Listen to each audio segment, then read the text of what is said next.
As we open our ceremonies today, I want to acknowledge the song that we just heard, giving due credit to the soon-be graduate, Jay Roja, and his son, Raziel Roja.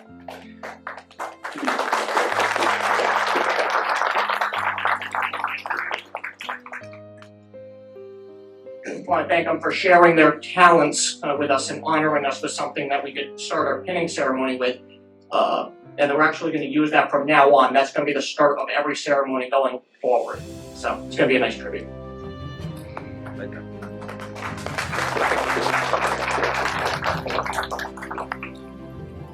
We're here to honor these soon-to-be graduates and induct them as not just alumni, but as colleagues.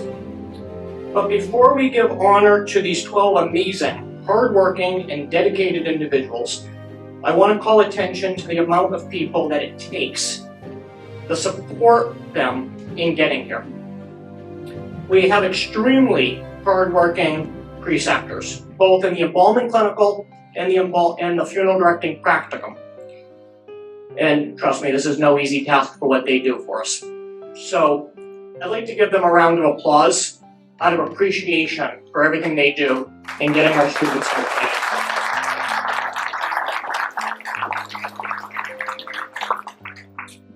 Without their help, our students would not have the needed field experience and, well, kind of need that in order to do their job, right? So, also, they deserve a lot of credit for their dedication. But we also have a very dedicated and involved advisory board that keeps us, really figures out what we need to do and how do we stay connected with the actual industry, and brings us the resources that we need. So I want to give them due credit as well. But of course, we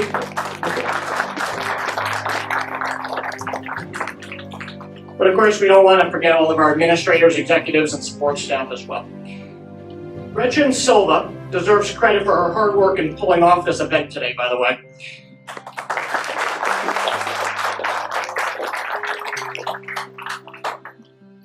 Without her tireless hours and dedication in organizing this, I don't know what we would have done. So please join me in a quick round of applause, thanking everybody. Now I know we've given a lot of round of applause, but thanking everybody that helped in getting our graduates here today.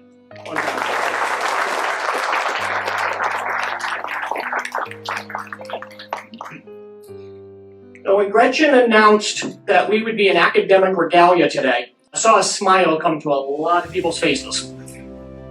Maybe a little twinkle in some people's eyes.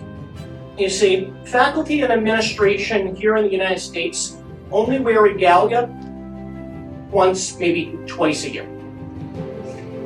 Now, if you were to travel abroad, you'll find that regalia is the uniform of professors in many countries and signifies their rank within the college.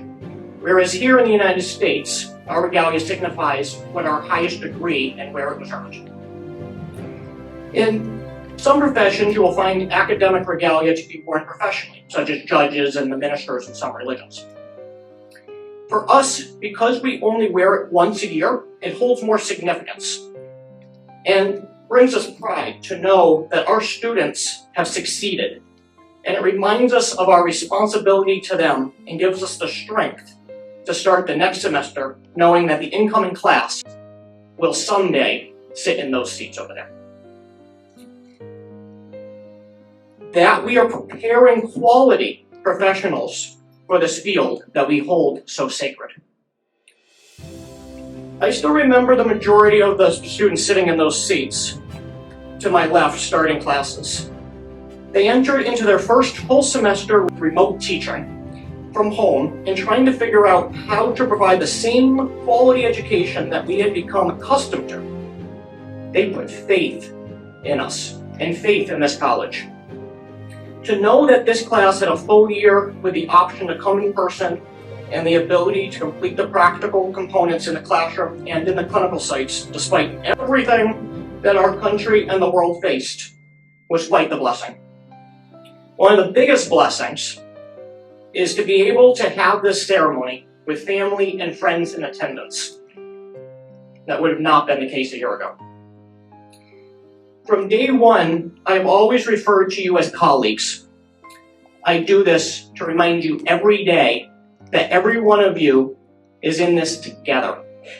That when we need help, advice, resources, that you can call the person sitting next to you. That we're not competitors, and that we must all work together to help the families we serve and to grow and strengthen the profession as a whole. I also use these words in place of student, because students graduate, and your day will come next week, a day from tomorrow.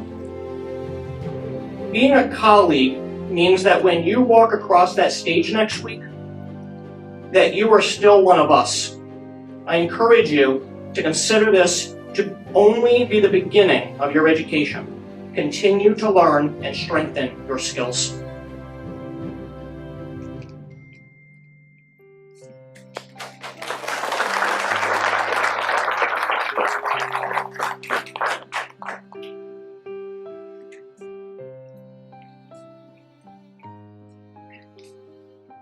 Greetings to President Cox, Vice President Branos, board members, faculty, staff, students, and distinguished guests. Students, congratulations to all of you as graduating as funeral service students on this happy occasion. Receiving your pin signifies you're joining the funeral service profession, which is one of the most important of the helping professions. You've been very well prepared by Professors Shea and Megna. You've demonstrated your skills and training in the involving clinical practicums and the family conferences. And now, with your pin, and soon to be with your degree in hand, you'll step into your career in funeral service, ready for the next stage of your life. Congratulations to you all.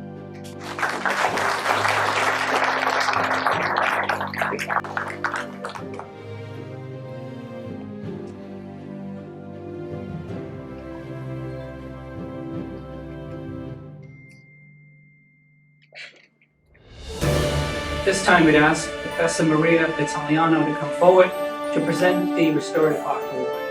The Restorative Art Award is presented to the funeral service student who demonstrated academic excellence in restorative art and skillful physiognomy and artistry of their armature. This year's award is presented to Jay Rojas.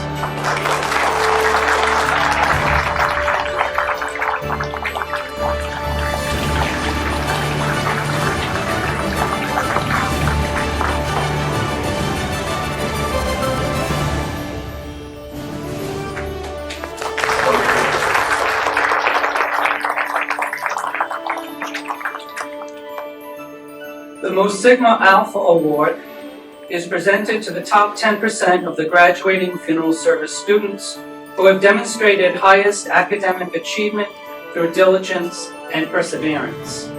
This year's award is presented to Alyssa Martin.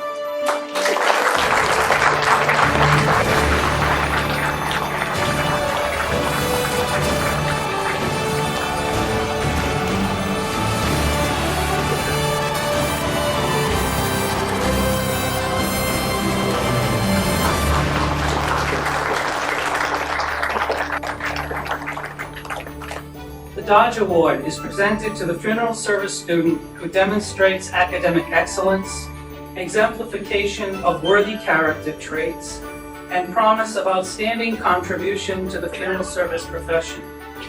The award honors the memory of A. Johnson Dodge, founder of the New England Institute. This most prestigious award is awarded to Judy Sudol.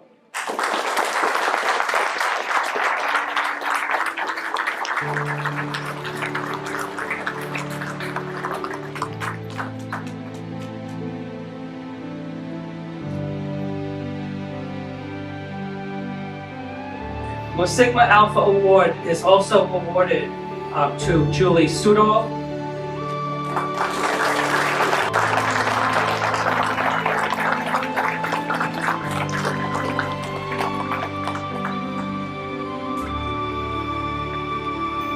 And Svea Erickson Potter.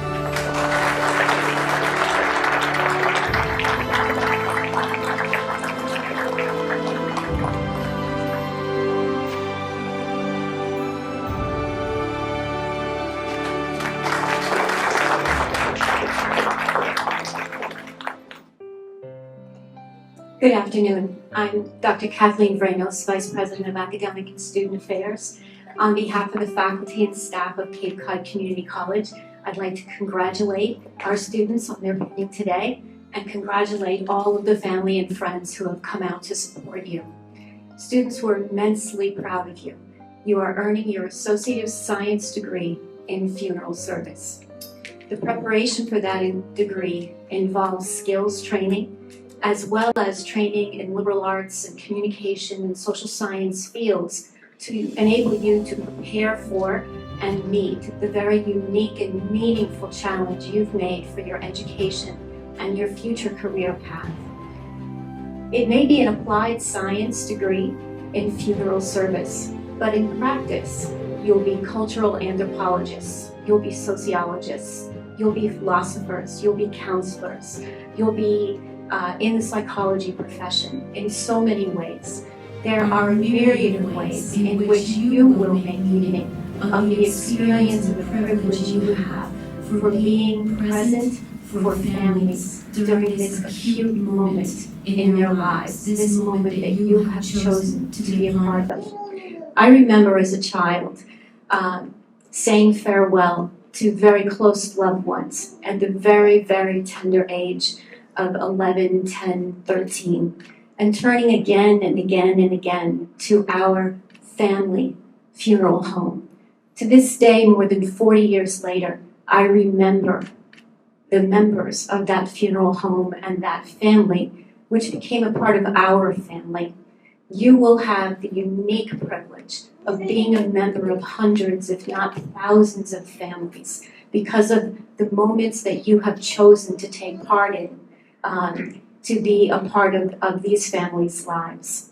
In order to continue to grow in this profession, as Professor Shea shared, we hope that you'll continue your learning.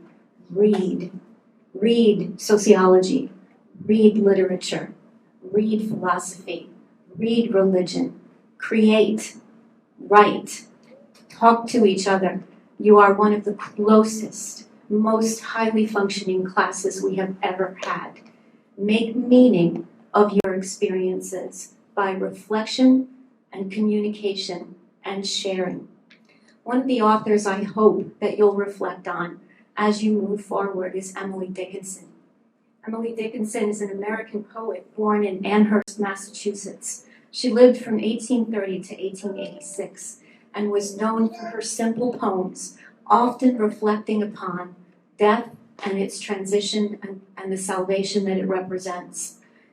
She wrote, "If I can stop one heart from breaking, if I can ease one life the aching, or cool one pain, or help one fainting robin unto his nest again, I shall not live in vain." Thank you for the choice that you've made. Thank you also for choosing Cape Cod Community College, and know that we will always be here for you. Congratulations.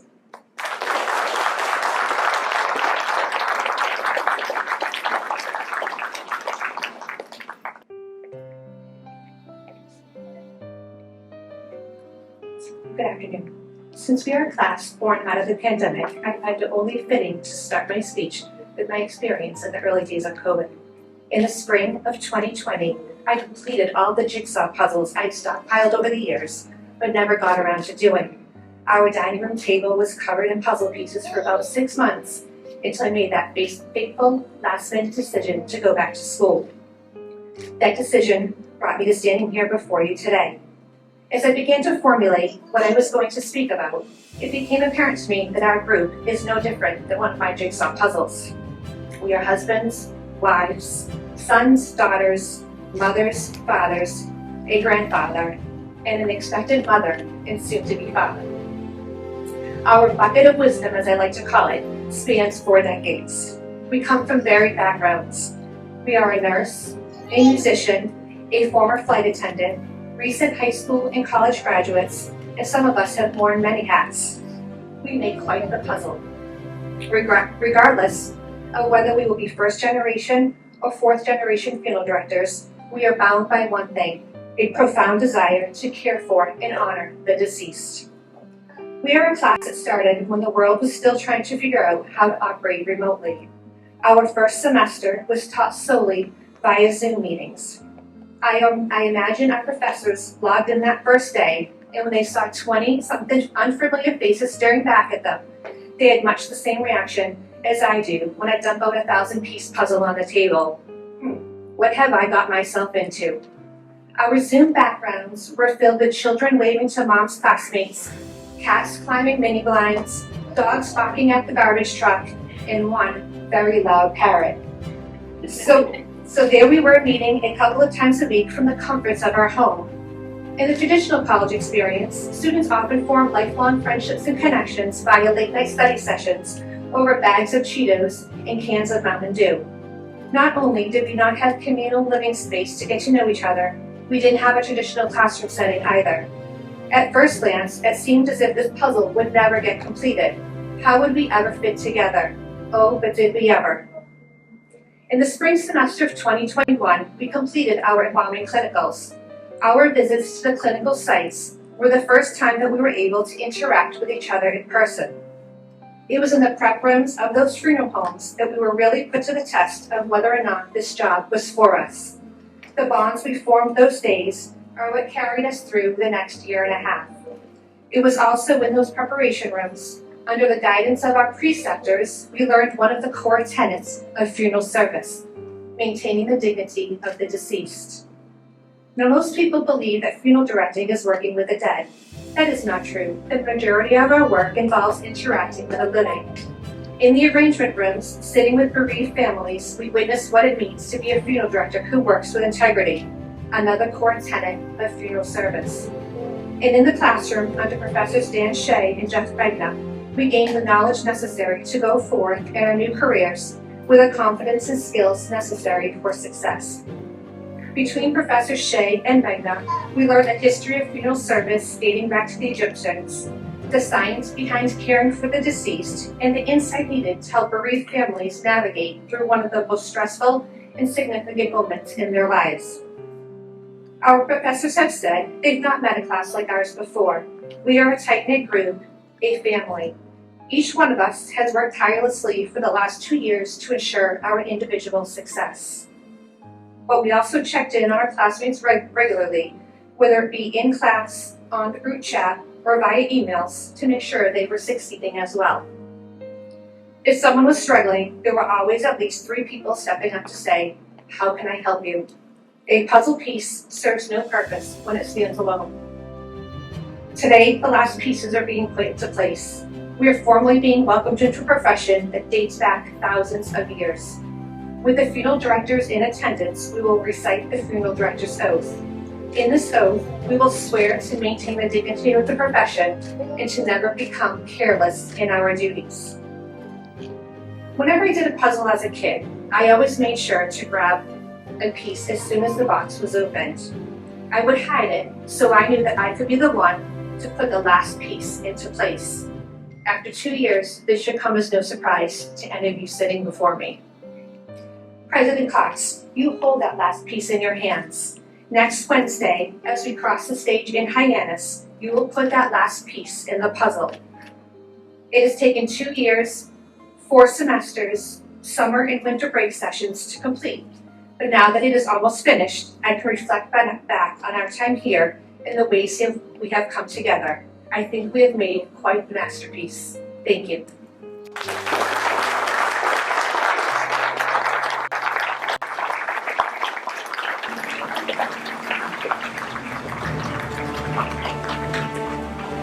As your name is read, I'd ask you to please step forward and receive your funeral service pin. Sarah Stiesel.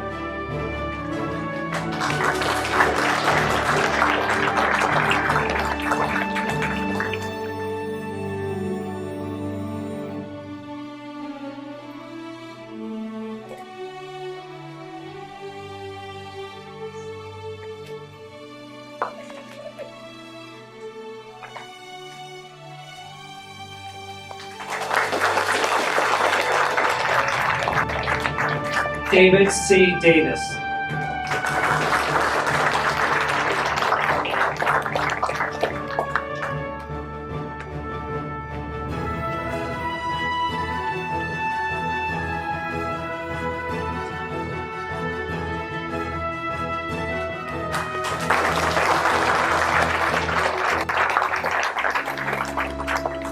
Raquel E.L. Drugas.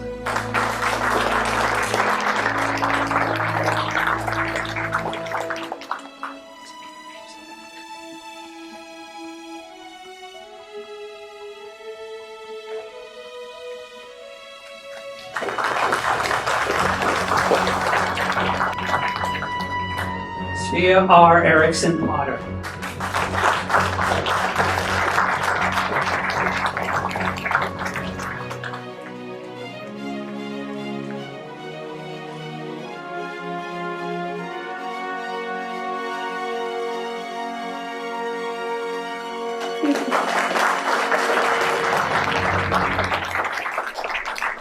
Not present with us here this afternoon is Ryan F. Ferreira and Ross A. Goldenberg.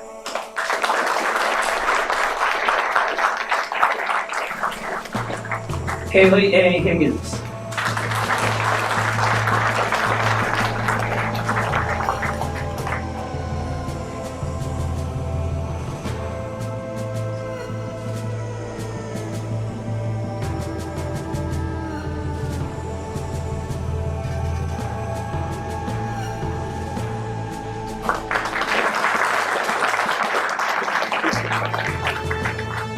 Amanda M. Medeiros.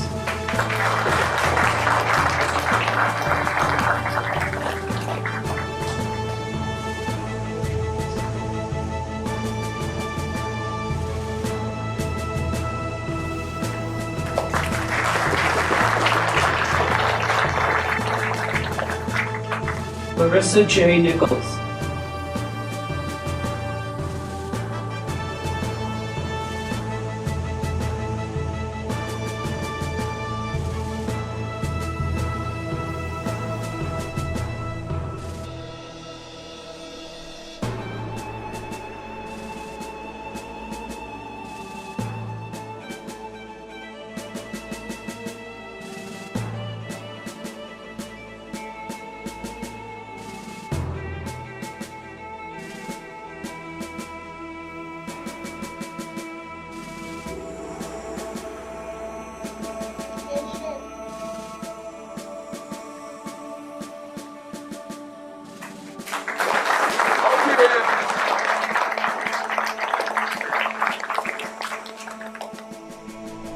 Timothy D. Saunders.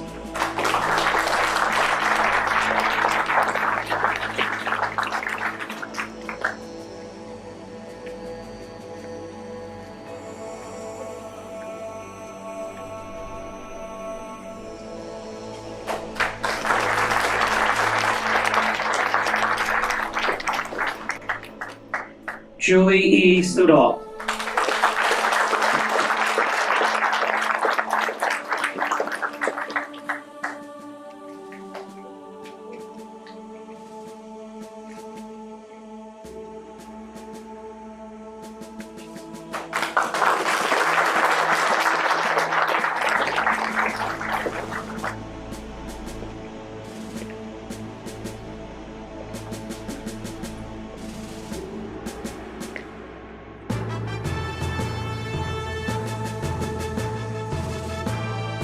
Graduates, would you please be upstanding?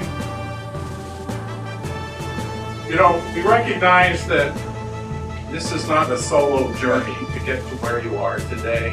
So let's take a moment to put our hands together, show the love and the appreciation for the family and the friends that have made today possible for you.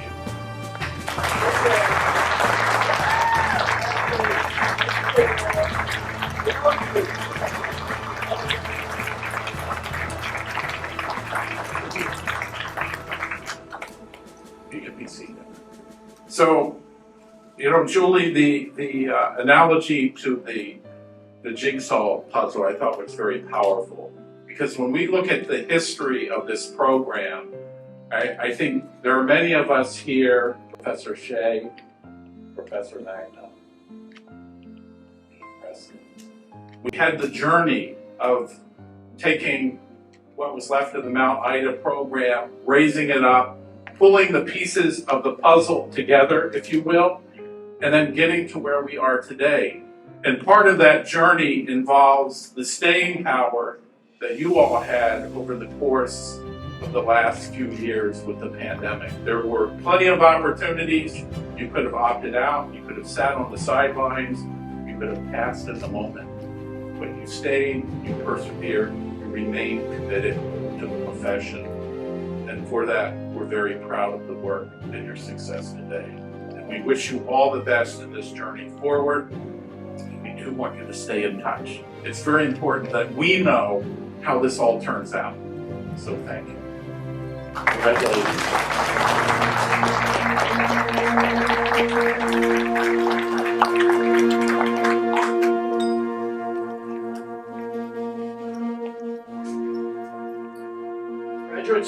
Graduates, please rise.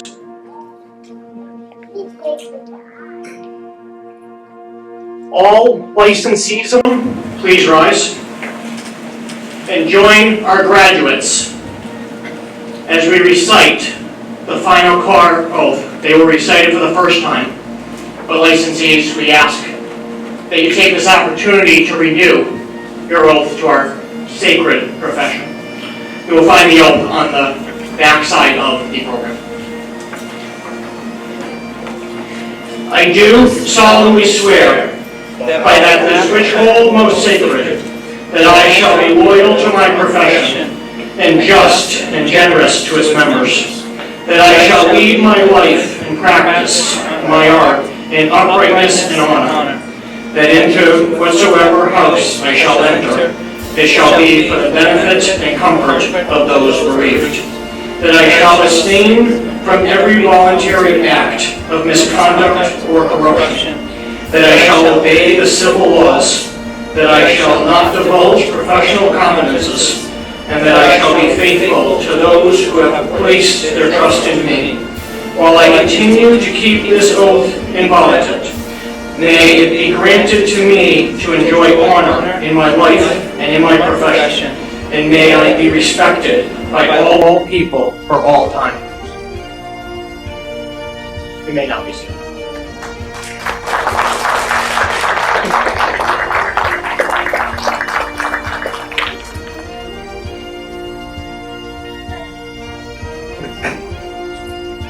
For the last 37 years, the education system has benefited from Professor Megna's contributions and dedication.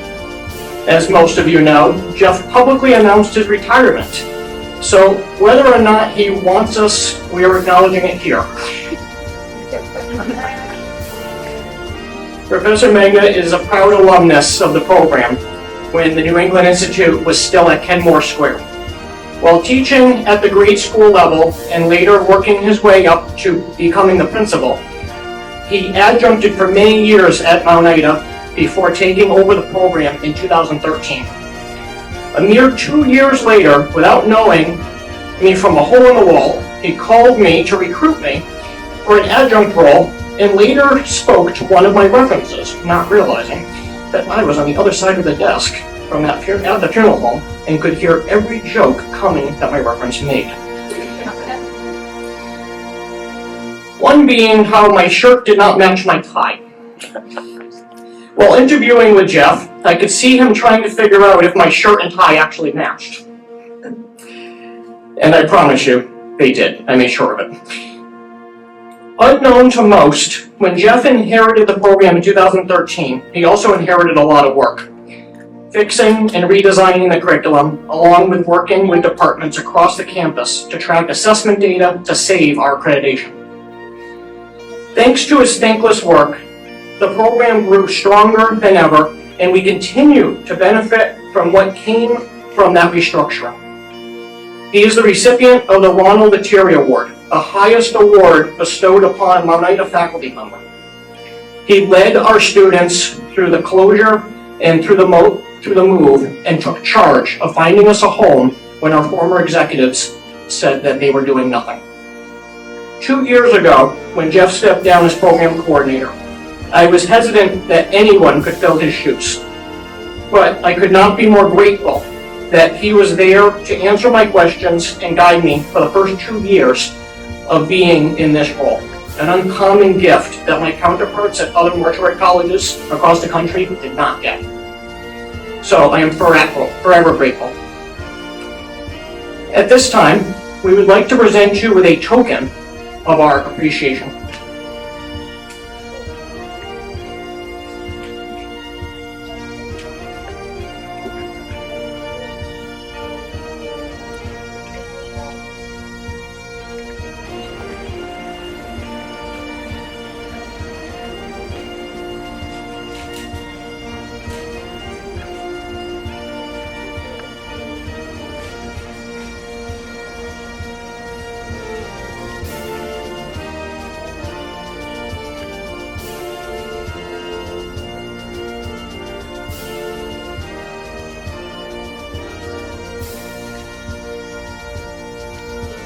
Pocket watch.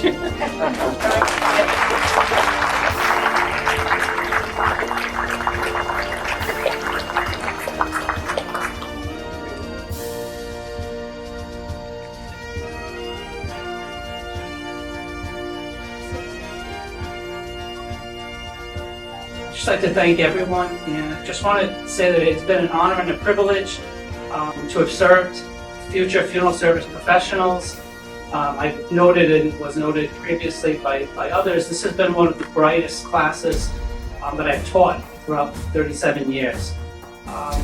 It's been a group that has been very cohesive. They're a group that works well together. It's not often seen in many classes.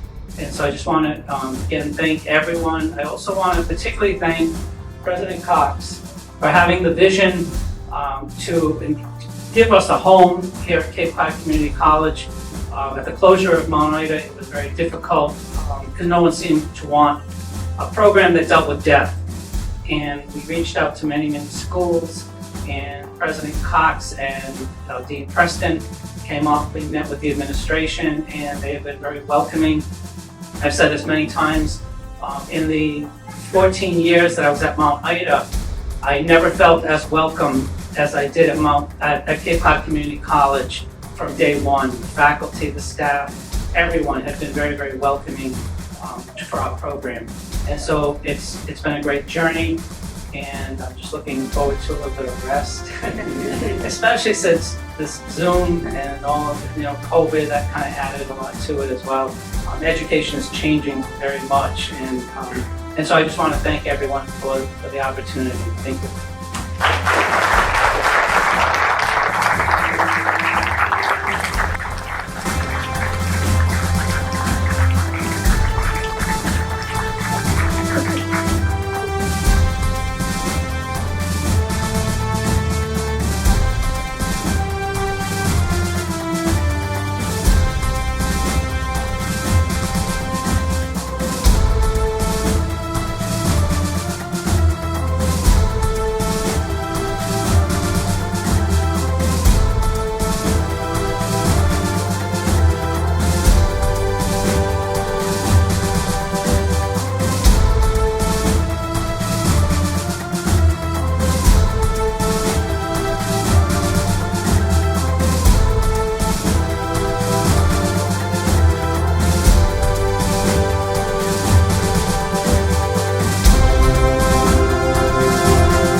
College and the students of the alumni of the Mortuary Institute of present to you this plaque in honor of your service and education at your schools.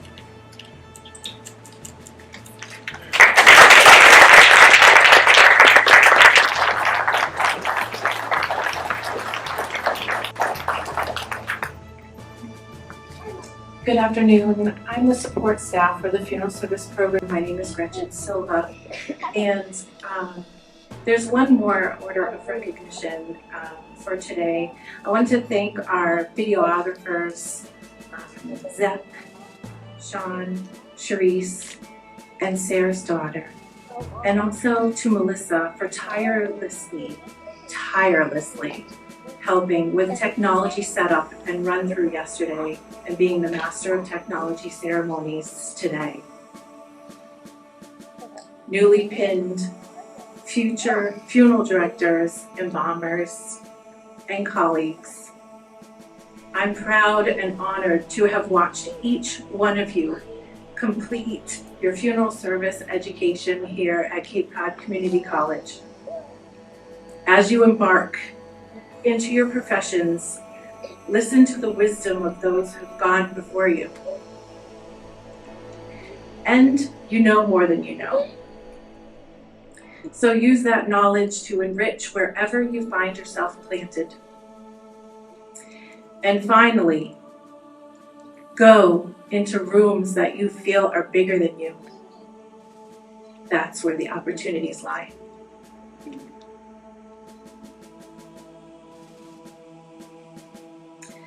At this time, I'll ask the class 2022 to gather in front of the room for a group photo prior to our recessional. Audience members, feel free to take a photo and then promptly return to your seat in observance of the recessional. Please rise. And join us in the center.